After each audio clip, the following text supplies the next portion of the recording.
नहमदहू नसल्ली अला रसूलिहिल करीम अम्मा बाद। महतरम नाज़रीन किराम, अस्सलामु अलैकुम व रहमतुल्लाहि व बरकातुहू। बहुत ही खूबसूरत और बेहतरीन स्पीच सुनने जा रहे हैं। Bismillah, Rabbi shrah li sadri wa yassir li amri wa hlul 'uqdatan min lisani yafqahu qawli. Is this okay? Allahumma la ilma lana illa ma 'allamtana innaka antal alimul hakim. I know you're all here for Umar Sulaiman. I'm here for Umar Sulaiman too. But 15 minutes inshallah and we'll be done together. As was mentioned, I actually have been looking for the answer to this question for the past couple months. And it's that a lot of people on the outside look at you thinking that you're something. You know, you're a youth director, you're a pharmacy student. I'm sure many of you are MSA members, you lead things in your masjid, you're in Islamic organizations, you just graduated from college and now you're a doctor, or you're an engineer, or you're a teacher. You just grew a beard and now people are calling you sheikh. You just wore the hijab and people are calling you sheikha. And you know, sometimes it's kind of hard to reconcile the fact that all of these people are looking at me thinking that I am something, attributing the status to me, you know, thinking in their mind that I am superhuman, or thinking in their mind that I'm angelic, or thinking that I'm better than them. And the question comes, well, what happens when the people see something of me, but when I look at myself in the mirror, I see someone completely different? What happens when the person that people see is not who I actually believe that I am? And how do we reconcile between that? So I hope that this is a struggle that I'm not the only one facing. Does anyone kind of feel me on this? All right, alhamdulillah, that's good. I actually have a story that kind of just goes along with this. One of my halqa students actually came up to me the other day, actually this was a couple months ago, and she was like, so Shereen, like when you go home, like do you just eat dates and drink zamzam? And I was like, no, homegirl, I eat cereal in the morning, and I eat burgers for lunch, and I eat kushari for dinner. You know, I'm normal. You know, just because I'm at the masjid doesn't mean that I eat something different or I breathe a different type of oxygen than you do. And unfortunately, you know, when we work in these types of organizations or in our masjid, people start to look at you and think that you truly are not human, or that there's, you know, something superhuman about you. So that's kind of the thing that I want to address today is what do we do when we feel like the person in the mirror is different than the person that everyone else sees? So subhanAllah, you know, something that we have to do is first try to understand whether those people are two different people. Whether the person that you see in the mirror is truly different than the person that your community sees. Or whether you're just being too harsh on yourself and you truly are amazing, or whether you're thinking of yourself too highly and you really should start to reconsider some of the things you've done. And so I kind of came up with a litmus test as to what you can ask yourself to try to understand whether those two people are really two people or if they're one.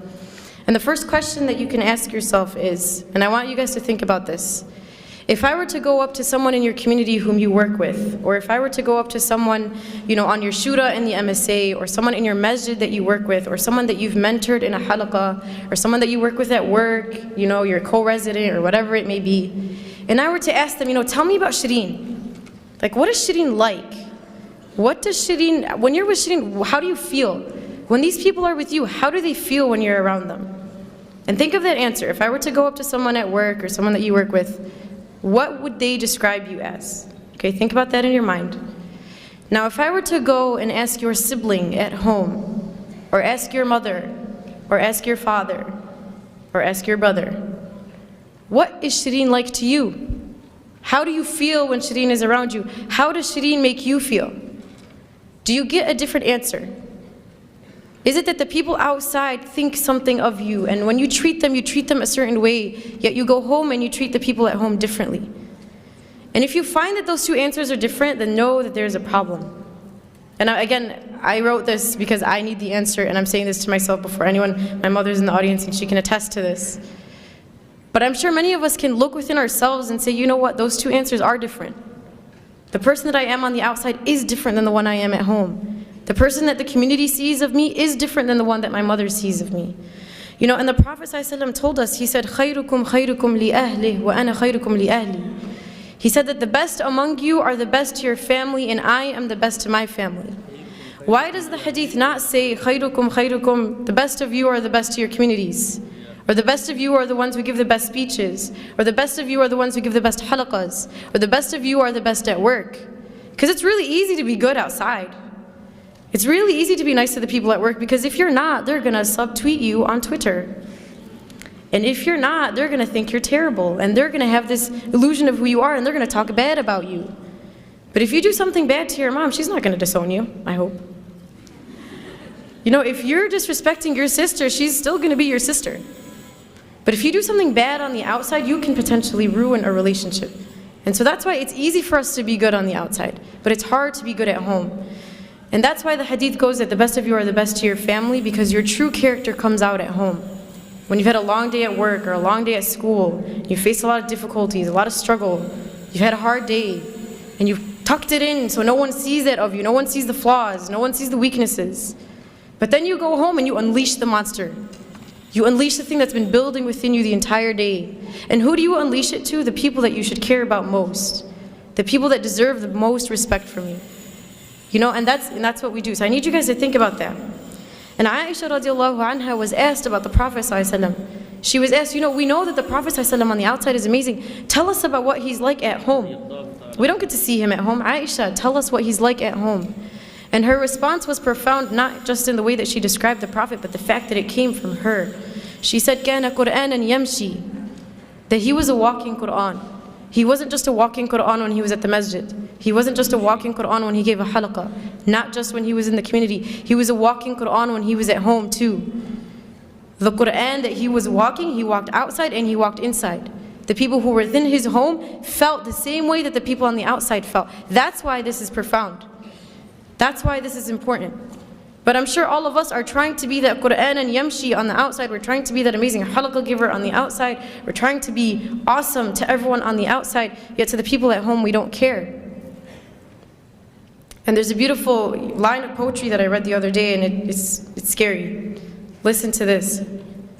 What good am I if I do not fill the plates of the ones who fed me, but fill the plates of strangers? What good am I if I do not fill the plates of the ones who fed me, yet fill the plates of strangers? What good are you if the one who raised you doesn't see anything from what she's raised you with? What good are you as the one who fed you doesn't see any of the fruits of what she's taught you? The one who spent her blood, sweat, and tears on you for 20, 30 years. And the one who is the reason as to why you are who you are today. The one who helped you get there. Yet as soon as we get our degree, as soon as we can speak, as soon as we're something to the community, we forget about everyone who taught us. We forget about the people who made us who we are. So that's the first question you want to ask yourself. What does your public self look like versus what does your family see of you? What do the people in the community see versus what does your mother see and what do your siblings see? And the second question that I want you guys to think of, and again I'm talking to myself before anyone here, is compare what your salah looks like in the masjid when there's a bunch of people in the congregation versus your salah at home when the only person that can see you is Allah. When you're at the masjid, do you tend to read the longer surahs? Do you tend to pray the sunnah and then stay and do the adhkar after? And when you're at home, do you do the same? Or when you're at home, is it Qul Huwallahu Ahad and then you're done and then you don't even pray sunnah and you don't even do adhkar and then you move on to the next thing, right? And I'm sure if we were to think within ourselves, the answer to those two questions, at least for myself, is probably different. That when I'm outside, I'm acting a certain way, yet when I'm inside, I'm not the same. My worship in the eyes of people is not the same as my worship when it's only Allah who's watching me. And the question is, why does it matter who's watching when Allah was watching in both? Why does it matter who else is around you when Allah was always around you? And there's a very scary hadith Qudsi that Allah subhanahu wa ta'ala talks about. And He says, عَبْدِي لِمَ جَعَلْتَنِي أَهْوَنَ النَّاظِرِينَ إِلَيْكَ. He says, my slave, why did you make me the least of your worries? Why did you not care about the fact that I was watching you? He says, أَسْتَحْيَيْتَ مِنْ خَلْقِي وَلَمْ تَسْتَحِي مِنِّي. He says, you were embarrassed in front of my creation, but you were not embarrassed in front of me, the Creator. You were scared that people at the masjid would think you were bad, so you prayed your sunnah and you sullied longer. Yet when you went at home and I was the only one who watched you, you didn't care?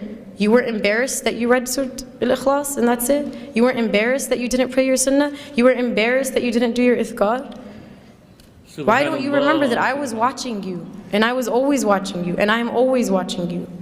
And subhanAllah, I don't know if you guys were at the session right before this, Sheikh Tariq Mustah mentioned a beautiful story, and I'm going to share it, so if you heard it, I'm sorry that I'm repeating, but he talked about how when he was 16, he became like a Quran assistant in his masjid, and he was teaching alongside of like this awesome sheikh, right? He was talking about how he was 16, teaching Quran, and he felt like a G. He was like, man, I'm like awesome. You know, I'm 16 and I'm teaching Quran to other people. And so one day, I guess he went to the masjid early, like before Fajr or something, and he went and he found that his sheikh's car was parked outside the masjid, but all the lights were closed. So he was like, okay, that's kind of weird. And he mentioned that, you know, he had to go make wudu. So he walks into the bathroom only to find that his scholar, his teacher, one who was taught by many righteous, amazing scholars before him, was on his knees cleaning the toilet of the masjid. And so Sheikh Tariq Mustah goes to him and he's like, Sheikh, like, what are you doing? You're an amazing sheikh, you learned with this person and you learned with that, and your status is this, like, how are you on your knees cleaning the masjid? And his response was profound. He says, this is the work that the one who sees always sees. This is the work that when no one else saw you, Allah saw it. Because what we do is we love to be the one with the microphone, we love to be the one who everyone can attribute things to, we love to be the one with the title. You know, I love to be quoted, I love for people to know who I am. Yet Allah subhanahu wa ta'ala sees the things that no one else sees. The things that you thought no one saw. When you did the dishes and your mom didn't tell you thank you, Allah saw that. You know, when you picked something off the floor and no one saw it, Allah saw that. The reason why we do things in the community is because we love that recognition. We love for people to pat us on the back and say good job. We love the volunteer appreciation dinner. We love that. But realize you're not always going to get it. And sometimes it's better for you that only Allah subhanahu wa ta'ala saw it. And it could be that that deed that you did in secret that no one saw besides Allah is the reason why you enter Jannah. And everything that you've done in the public, everything that people saw, everything that was out in the open, was stuff that you did for the wrong reasons, and you never know, that may not even count for you. So this is kind of our thought process in understanding whether or not we have this problem. Now once you find out you have the problem, what do I do? What's the solution? So a couple things I was thinking about is if you feel like people are holding you up to this standard, you know, you are this and this and this, and you have this title and this title and this title, and you're amazing. Challenge yourself to live up to that standard that people are holding you to. You know, if you go home and you say, man, people think I'm great, but I'm actually not, try to actually be great. And it's not for the people. It's not for people to say, you know, Shereen Salama was great. But it's for me to improve myself so Allah can say Shereen Salama was great.